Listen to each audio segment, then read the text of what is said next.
Joining us now to talk about all the latest developments is Dr. Scott Gottlieb, former FDA commissioner, sits on the boards of Pfizer and Illumina, and is a CNBC contributor. Dr. Gottlieb, always good to see you on a Friday. My first question is on the plummeting case numbers, which is obviously welcome news in the U.S. It's happening at a time where a little less than 10% of the population is vaccinated. So it's not necessarily that. What is the explanation for why cases are falling so dramatically right now?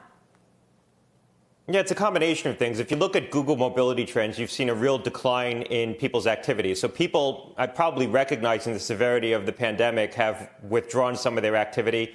I think you're seeing better adherence to masks, more leadership around wearing masks. And the fact that we've infected probably at this point 25 or 30% of the population, the combination of infecting that many people and vaccinating another 10%, there's probably not a lot of overlap between those two groups right now, because who are vaccinating right now, mostly elderly individuals who have been avoiding getting infected through this pandemic.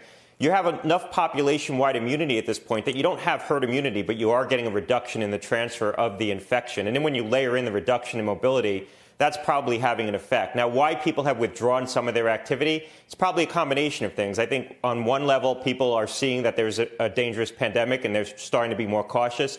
I think you're probably also getting a little bit behavior among people who say, look, I'm going to get vaccinated next month or two. I've made it this far. I've avoided getting infected. Maybe I should just be careful for the next month and then I'll be vaccinated. So I think it's a combination of things that are affecting behavior right now. And not in that Florida Publix. I don't know if you saw that viral video of all the older ladies checking out, but nobody was wearing a mask there. I just wonder, could it be at all that the virus is mutating into a less virulent, fatal, and contagious disease, as we saw with the Spanish flu?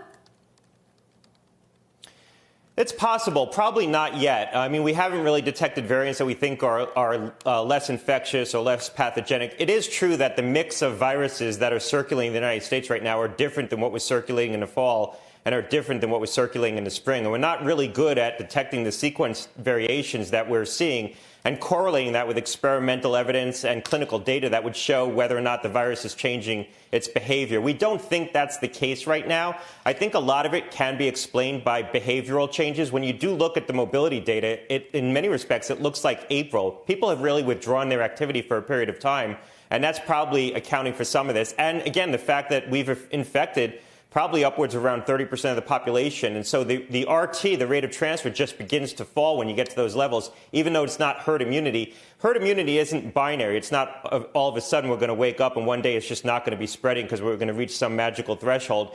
It happens gradually as you build up more population-wide immunity, which is what we're doing at this point.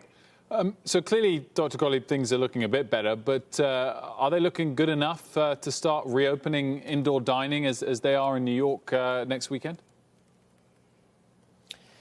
Look, I think we're going to see cities and states gradually make these decisions. There's been a lot of economic hardship, and the pandemic has hurt a slice of the population more than others. People who are small business owners who operate in the hospitality sector have been disproportionately impacted by this pandemic. I think that we're going to see continued improvement as we head towards the spring. We should see virus levels continue to come down this month. And so you can start taking more risk against that backdrop. You're going to see, infection levels tick up a little bit as you do that. But I think the overall trajectory is going to be downward. Now, the difference is in parts of the country where B117, the UK variant, has become more prevalent. So when you look at Florida, in particular southern Florida, as well as Southern California, where 5% of infections or more right now are B117, which is a more contagious variant, it's going to be harder for them to see continued declines in virus levels in those parts of the country. So I think what you're going to see is sort of a plateauing of the declines in those parts of the country. And you could see a regional effect where certain parts of the country have more persistent infection than other parts. But here in the Northeast, I think you're likely to see continued declines, a combination, again, of a lot of people starting to get vaccinated, a lot of people having been infected. And then as we head into the spring, it's going to present more of a seasonal backstop against transmission. So hopefully for most of the country, the picture is going to continue to improve. Shepard Smith here. Thanks for watching CNBC on YouTube.